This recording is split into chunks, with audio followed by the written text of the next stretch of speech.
माझे नाव अंजली नागेश वनमाने। माझ्या शाळेचे नाव girls English medium school Hadapsar Pune 28। मी आज उद्यानात भेटलेला विद्यार्थी या कथेचे वाचन करत आहे। मुंबईचे चर्नी रोड उद्यान। चर्नी रोड उद्यानात सायंकाळच्या वेळी अनेक नागरिक फिरायला यायचे।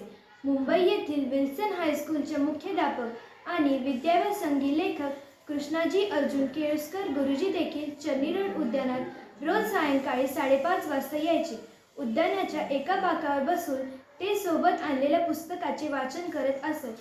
बाकावर बसून वाचन करणाऱ्या कृष्णाजी केळुस्कर गुरुजींच्या लक्षात आले की थोड्या अंतरावर एक विद्यार्थी पुस्तक वाचत आहे।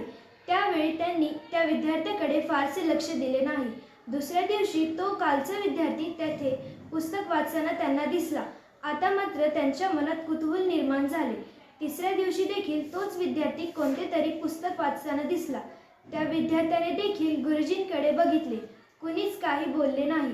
केळुस्कर गुरुजी त्या मुलाजवळ आले। तो मुलगा वाचत होता। कुणीतरी आपल्याजवळ उभे आहे असे त्या मुलाला लक्षात आल्याबरोबर त्याने गुरुजींकडे बघितले।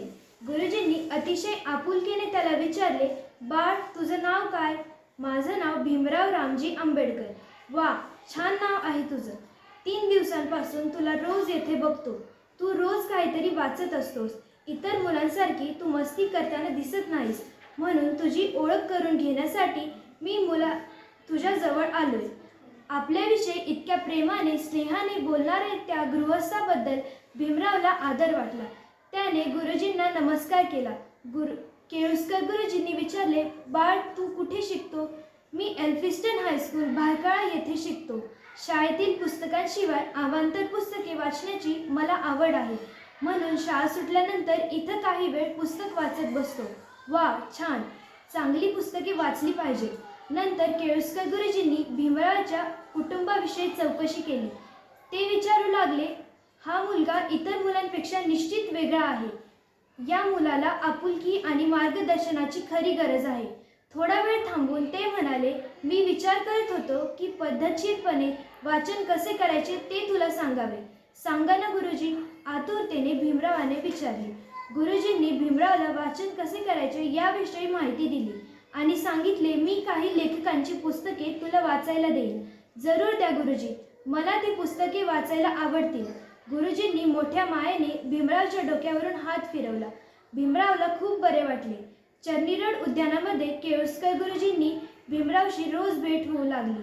गुरुजी त्याला चांगल्या लेखकांची पुस्तके वाचायला देऊ लागले। त्यामुळे भीमरावच्या विस्तृत वाचनाची सुरुवात झाली।